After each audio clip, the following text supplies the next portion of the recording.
I first encountered Lisa at the company Mixer, a biannual event our HR team puts together to lift spirits and awkwardly nudge departments into mingling. She was a fresh hire, brought on as a regional operations assistant. On paper, her resume was flawless: years of corporate experience, stellar references, the full LinkedIn polished package. In person, though, she strutted around like she was auditioning for a reality TV show about cutthroat executives. Lisa had a voice that turned praise into veiled jabs and a smile that felt more like a power play. She introduced herself by saying I had promise but needed a sharper wardrobe. I wasn't dressed badly, just low-key, but that was Lisa's style, subtle digs cloaked as friendly advice.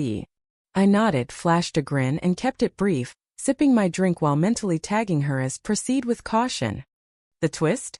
She had no clue who I was. I don't wear a name tag, and my face rarely graces the Meet the Leadership page. A decade ago, I co-founded this company with my best friend, and we've stuck to a rule: stay in the shadows, let managers handle the spotlight, and step in only when needed. Internally, I go by a pseudonym Evan, just another mid-tier strategist in a nondescript office. Lisa, oblivious to this, treated me like her personal punching bag from day one. It started small, cutting me off in staff calls, tweaking my ideas as if they were hers, or clarifying my points with a smug little smirk. I brushed it off at first. I've handled plenty of corporate egomaniacs. But her petty jab soon turned into full-on power grabs. She began emailing me snarky feedback, CCing random directors and signing off with "hope this helps" and a smiley face like she was doing me a favor. I stayed chill, still unsure if she was just insecure or outright ruthless. Then she went for my team's project, a client dashboard we'd spent 6 months perfecting. The code was solid, the design was slick, and the client, a major logistics firm, was ready to launch. Lisa asked to sit in on our sprint meeting, saying she wanted to learn the process. An hour later, she sent an email listing flaws in our presentation, urgent compliance gaps, and a bold pitch to take over the client relationship herself, CCing the CTO. She even attached a version of our deck with her name slapped on it as the lead. No changes, no value added, just her name. That's when I knew she wasn't just a meddler. She was a climber, and she was gunning for altitude. I pushed back calmly but firmly, and she escalated. "Evan," she said on our next call, "you've got talent, but you're too possessive. That's not a team player vibe." I laughed out loud, which she didn't take well. She doubled down: "If you can't adapt, maybe this isn't your crew." Then came her first formal move, an HR complaint claiming I was hostile, unprofessional, and blocking company progress. She cited a pattern of territorial behavior and struggles with teamwork. The head of HR, Mark, called me, barely hiding a laugh. "She has no idea, does she?" he said. "Not a hint," I replied. He suggested we let her run with it, see how far she'd stretch. So I played along, acting the part of the quiet, defensive worker, logging everything, forwarding her emails to HR, keeping it airtight. I watched her set up off-site strategy sessions with execs who secretly reported to me. I saw her roll her eyes in team calls, cut off interns, and accidentally leak confidential tool notes to her old boss from her last gig that got flagged fast. She even tried booking a one-on-one with the CEO, who happens to golf with me bi-weekly. But her big swing came with an anonymous email to the board, claiming Evan was tanking morale and productivity and should be axed before things got worse. The board CC'd me using my real name with a note: "Thought you'd get a kick out of this." A board member texted, "She's coming for you hard." I decided to let her have all the rope she wanted. When that flopped, Lisa switched tactics: classic emotional manipulation. She started dropping hints in team chats about feeling unsafe around unnamed colleagues, guess who, citing tense microaggressions and unspoken hostility. She kept a BHVY or journal, proudly showing HR how she tracked my email tone, and a supposed scoff during a muted Zoom call. It was recorded. I didn't.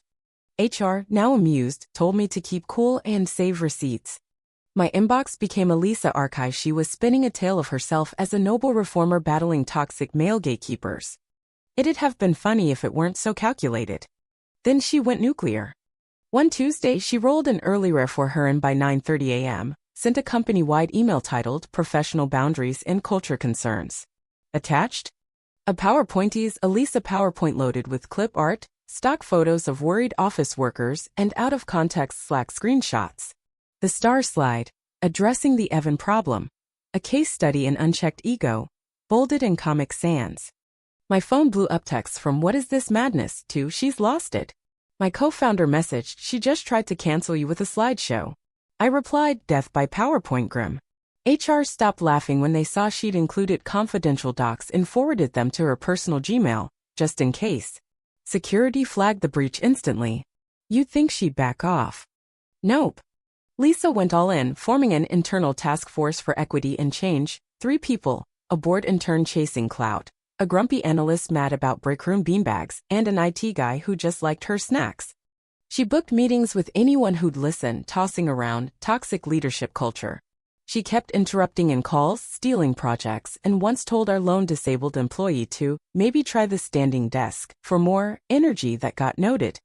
Then she lawyered up, telling HR she might sue for a hostile workplace, asking if we had a media crisis plan in case her story broke big. She didn't know I and others were documenting it all. Sam from Product sent me a 20-slide PDF dubbed Lisa's Ledger, cataloging her antics over 6 weeks. The cherry on top? A Slack DM where she wrote, "Evan's only here because he's sleeping with an exec, sent to the wrong person, me wife, the head of people ops." I didn't need to act. Lisa was imploding publicly with the finesse of a toddler in a china shop. Her fatal blow? Scheduling an HR VYEW to suspend me, claiming I'd compromised staff emotional stability, and threatened corporate integrity. She demanded a strategy lead role, a written apology, and a raise for trying to oust me. The legal liaison, Tom, a dry-witted guy 2 days from retirement, asked, "Lisa, do you know who Evan is?" She smirked. "Someone about to be an ex-employee." Tom grinned. "Sit down." In the next room, I watched Vawaya's security feed as he laid it out. Evan co-founded this company. He's not your peers, your boss's boss's boss. That email calling him a morale threat? He got it personally. Lisa's face reportedly fell so fast it could have cracked tile. She stammered, "He's what?" Tom nodded. "He owns this place and has more patience than I'd ever muster." Next day she didn't show. But Lisa wasn't done making waves. At 10:16 a.m., an anonymous email hit the exec inbox. "Lisa's conflicts, you need to see this." Inside, a zip file, pastlife.pdf, packed with old HR complaints, cease and desist letters, and Slack DMs from 3 prior jobs mirroring her stunts here. There was even a photo of a goodbye cake from her last office, iced with "Don't come back" in pink cursive. The kicker, a signed NDA from her pre-VYS employer, paid to leave after claiming a VP threatened her aura with spreadsheet VY best. Lisa was a chaos pro, hopping companies, stirring drama, and cashing out on settlements until she met us, where the founder quietly logs everything and watches you bury yourself. I sent it to legal. Tom called, wheezing with laughter. She accused a VP of energetic sabotage, Excel toxicity. "That's our Lisa," I said. "We didn't know who sent it." Metadata pointed to a Gmail burner. Then Sam pinged me, "Check your email." We had help. Attached, a note from the shadow spreadsheet, ex-coworkers from her past, united in a Facebook group, the Cancelled by Lisa. They'd spotted her LinkedIn update, gathered dirt, and one was even pitching a docudrama, Corporate Lisa, the woman who fired herself. With their file, we had a slam-dunk case of manipulation, sabotage, and maybe fraud. I waited. At 3:04 p.m., Lisa strutted back in, sunglasses indoors, matcha latte in hand, straight to HR. Mark and Tom were ready with a folder, Lisa Hart internal VYEW findings. They played a 90-second video of her greatest hits fade-ins, dramatic music, ending with, "Lisa, you played yourself." She blinked, "Is this intimidation?" Tom smirked, "No, it's due process before termination." She snapped, "I'll sue." Mark slid over her NDA, page 7, truthfulness in hiring. She paled at the cake photo, whispering, "Oh God." Then the clincher, her leaked email to her old boss, breaching FTC compliance. Her ex-boss had forwarded it with a note. "She tried this on us too. Enjoy." Our compliance officer added, "We're reporting this. Expect a deposition." Lisa bolted, spilling her latte, yelling, "You'll regret this when the company flops without me." Just as a fire alarm blared from burnt popcorn. Poetic. Her badge deactivated mid-exit. She shoved the doors like a scorned diva. Someone, not me, leaked the cake pic to a meme account with 500,000 followers. Post Lisa, the office breathed easier. We formed the Unlisa initiative to undo her messes, restoring projects, fixing her sabotage, like a buggy dashboard she'd faked to frame me, and uncovering plagiarism from a rival firm. We audited everything, reinstated silenced voices, and held a town hallmarks TED-style talk on spotting manipulation. Morale soared. Interns spoke up. Lisa's industry flag meant her next job offer vanished. She posted on LinkedIn, "Sometimes walking away is a woman's boldest move, but karma and the internet had already won."